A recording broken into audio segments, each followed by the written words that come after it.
Assalamualaikum warahmatullahi wabarakatuh. Perkenalkan, nama saya Safitri dengan NIM 09105804230077. Baik, pada kesempatan kali ini saya akan menjelaskan kembali tentang birokrasi dalam berbagai perspektif. Nah, apakah birokrasi itu?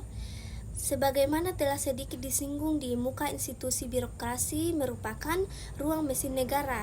Di dalamnya berisi orang-orang pejabat yang digaji dan dipekerjakan oleh negara untuk memberikan nasihat dan melaksanakan kebijakan politik negara. Walaupun secara teoritis pengertian birokrasi dapat dipahami secara simpel sebagai aparatur negara, secara praktis pengertian birokrasi ini masih sering menimbulkan kontroversi. Pada konsepsi yang paling luas, birokrasi sering disebut sebagai badan sektor pemerintah, atau dalam konsepsi bahasa Inggris disebut public sector atau juga public service atau public administration. Selanjutnya, dalam perspektif filosofi pemerintah,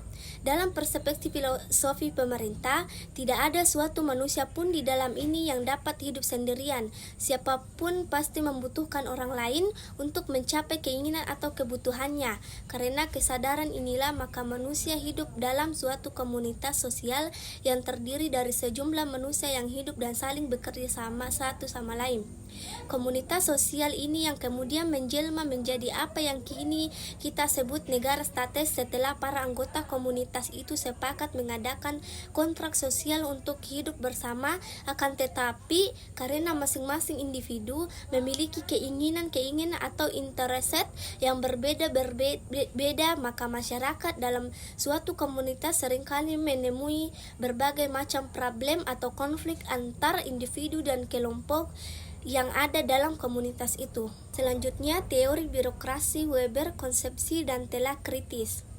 Teori birokrasi dari sosiolog terkemuka Max Weber dipercaya oleh sebagian besar ahli politik pemerintah sebagai salah satu teori birokrasi utama yang berpengaruh terhadap pembentukan semua organ birokrasi di hampir setiap negara pada saat ini. Gagasan-gagasan Weber tentang birokrasi rasional dianut oleh hampir sebagian besar pemerintah baik yang demokratis maupun otoriter.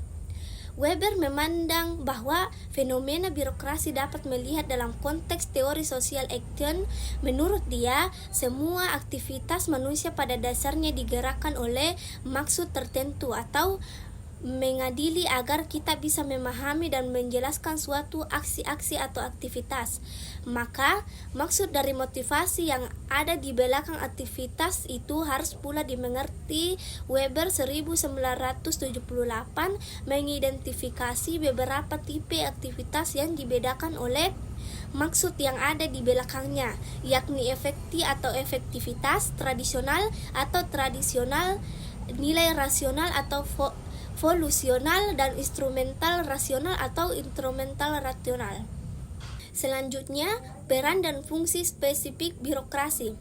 Alasan mengapa birokrasi kuat secara politis adalah karena peran dan fungsi birokrasi yang sangat spesifik tidak dapat dimiliki dan tidak dapat diperankan oleh lembaga atau kelompok sosial lainnya, sehingga praktis birokrasi menjadi institusi yang paling berkuasa atau the most powerful secara real dalam sistem politik dibanding partai dalam berkuasa.